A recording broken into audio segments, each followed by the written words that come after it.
What's up guys, Vress here, and today I'm going to answer some of the questions that I hear time and time again from people who are thinking about playing World of Warcraft for the very first time. This video is going to be focused on new players who have absolutely no experience with the game. However, it may still be relevant for some of you returning players too, especially if you haven't played for a very long time.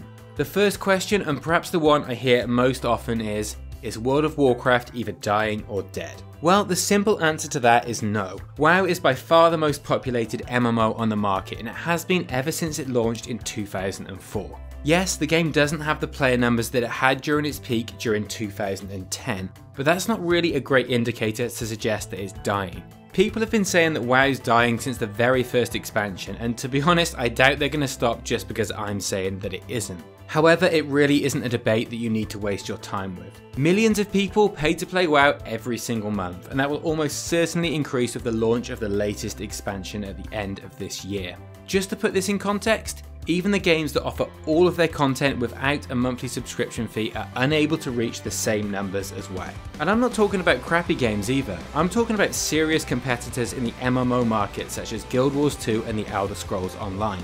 Essentially, World of Warcraft could lose a few million subs and still be considered relatively healthy. So the bottom line is, you've still got years to enjoy the game before we even have to consider that it might be dying.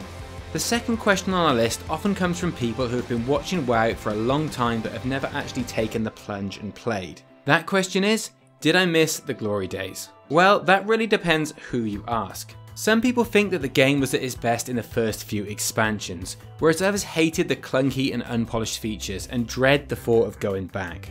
Personally, I'm someone who can appreciate both. However, if I'm being totally honest, I did prefer the game in its earliest state. Some of this may be nostalgia on my part, but I think the feature set was just more suited to my playstyle. It's true that you'll never be able to go back to 2004 and experience WoW when it was new. You missed the boat on that one.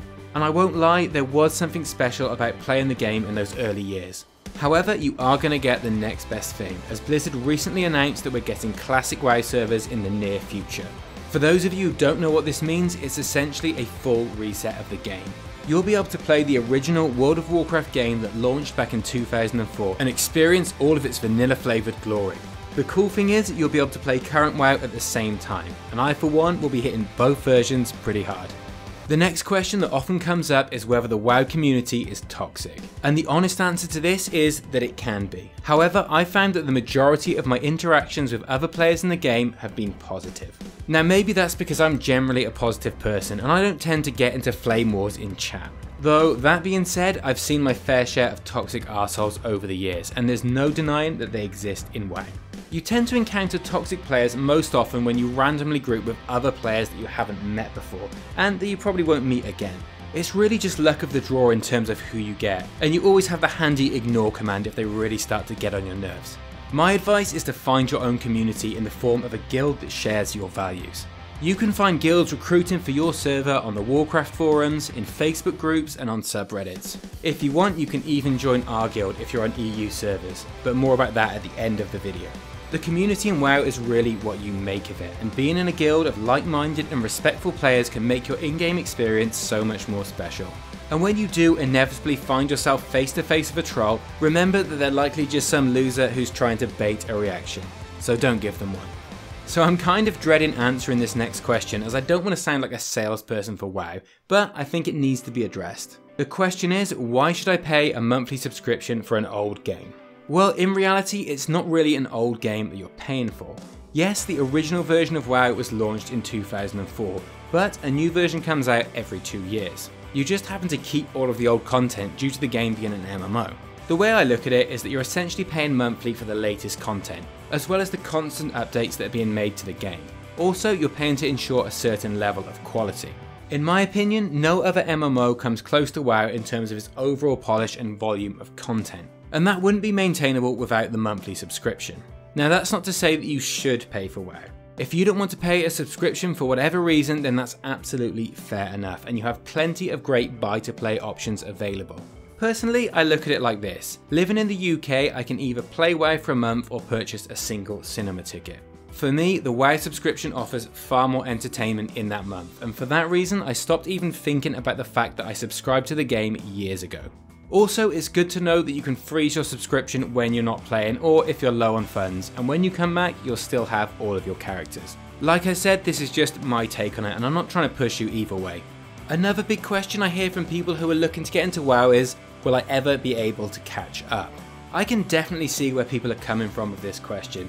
After all, some of us have been playing the game for 13 years, which, now I think about it, might be kind of worrying. But anyway, the answer to whether you have any hope of catching up is yes, you do. The game now features tons of catch-up mechanics that will help you get up to speed. You'll actually level far faster than the people who have been playing the game since launch. Back then, you could reasonably expect to spend 250 hours or more just to reach level 60. These days, you can easily do it in 10% of that time. Also, there are far more in-game tutorials and hand-holding features that will help you to understand the features of the game. The key is to take it one step at a time, read everything and don't try to rush things. If you rush, you'll likely get overwhelmed. There's also a lot more information available on the internet than there was in the early days, and you can find articles and YouTube videos on pretty much anything you need to know about the game. Again, this will help you get up to speed faster than you might think. However, when you hit max level, be prepared for a bit of a shock if you try diving into some of the more difficult content. The kind of stuff that some of your friends who have been playing for a while might be doing. Mythic raids and Mythic Plus dungeons will eat you alive if you're totally new to WoW. So my advice is just to avoid this more hardcore content and start with some of the softer stuff, even if your friends say that it's easy and that they can just carry you. I can promise you if you take that approach you won't learn anything and you'll probably end up not enjoying the game. You'll also probably struggle in PvP at first, and it may even feel like players have an unfair advantage over you. However, this isn't really the case, and all you need to do is read some guides, watch some videos and practice consistently. Soon enough you'll be able to compete, and you may even be surprised at how terrible some of the people who have been playing for 10 years actually are. The bottom line is, yes, you can catch up, but please don't rush things. Take the game at your own pace and I think you'll find it a much more enjoyable experience. The next frequently asked question is whether the game features good story and lore. Again, this depends on your personal tastes. I fell in love with the Warcraft universe when playing Warcraft 1, 2 and 3, and I've enjoyed the direction taken in WoW, at least for the most part. The game's sense of humour has evolved a fair bit, and that dark, gritty theme that we experienced in Warcraft 1 and 2 isn't such a feature anymore. However, the way in which the story is told has improved significantly. You can expect far more in the way of cutscenes and voice acting than we got in the early RTS days, and there's always an exciting story thread to follow even after reaching max level. That's not to say that WoW is the best game in terms of storytelling. There are other MMOs that probably do a better job of it, such as the Elder Scrolls Online and Star Wars The Old Republic. However, despite their method of storytelling being better, I feel that their overall story isn't as strong. Of course, take into account that this is a very biased and personal opinion, and story enjoyment is far too subjective to allow any real comparison. If story and lore are big factors for you and you're not sure whether the Warcraft universe will be to your taste, then you could always check out one of the Warcraft novels and see how you feel about it before starting the game. Next up, let's address the endgame. World of Warcraft is of course famous for its endgame content. So much so that leveling has actually started to feel like a bit of an afterthought. Though, to be fair, this has improved greatly with the most recent patch. So for those of you who don't understand what I mean by endgame, the endgame in World of Warcraft is the content that you participate in after you reach max level. This mostly consists of dungeons and raids among other activities. Dungeons are for small groups of 5 players and raids are for larger groups of 10 to 30 players. Historically, raids have always been the most challenging encounters in WoW. However, it's a little more complicated than that these days. In order to ensure that all players can participate in raids, there are now different levels of difficulty. So you can either take the easy route or spend countless nights bashing your head against the keyboard in frustration. That is entirely up to you. However, do bear in mind that with the harder difficulties come the greater rewards.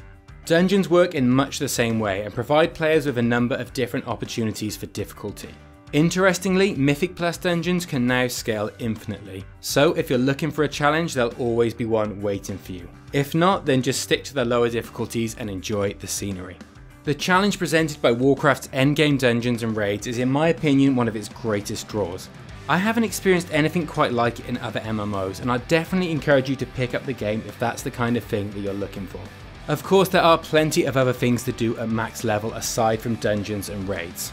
There are still quests and storylines to explore, there are achievements to hunt, pets to collect, items to craft and much more.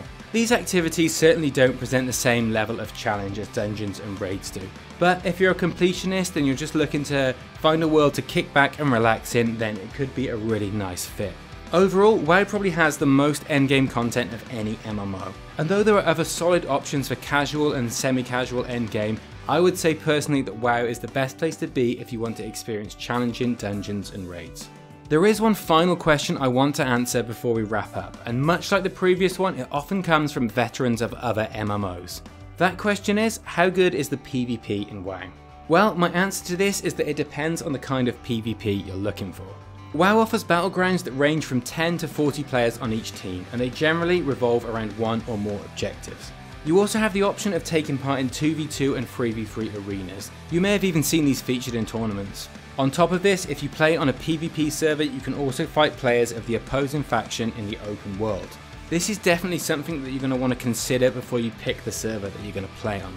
Generally speaking, I find the balance in WoW to be fairly solid. Now, people will definitely flip out about this statement in the comments, but the reality is that no MMO PvP is ever going to be perfectly balanced.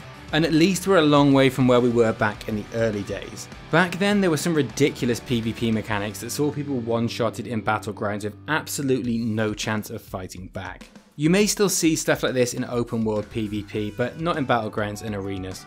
Personally, I'm a big fan of PvP in WoW, and I like the fact that you no longer need to have the best gear to have any chance of winning.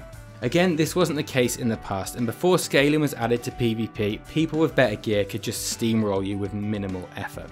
That being said, WoW's flavour of PvP won't be for everyone. For those of you who prefer action combat and massive scale round versus round battles, then you'll probably need to look elsewhere for your PvP fix. So that brings us to the end of our questions, though if you have a question of your own, then be sure to let me know in the comment section down below. I'll do my very best to answer it, and even if I'm unable to, then I'm sure someone else will be happy to help. Also, if you like the video, then please consider subscribing to my channel for regular content. You can find me on Twitch too if that's your kind of thing, and there's a link for that in the description. Now before we finish, I just want to mention that we've just started a brand new guild on the Taran Mill EU server. I'd categorise it as a semi-casual guild at this point, where both new and returning players are welcome. So if you'd like to get involved, then be sure to join our Discord server and introduce yourself. Even if you're watching this video several months after I post it, then I'd still encourage you to join, as we'll probably still be looking for players, and the Discord server is just a nice little community in general. Anyway, that's all from me. Take care of yourselves, and I will see you in the next video.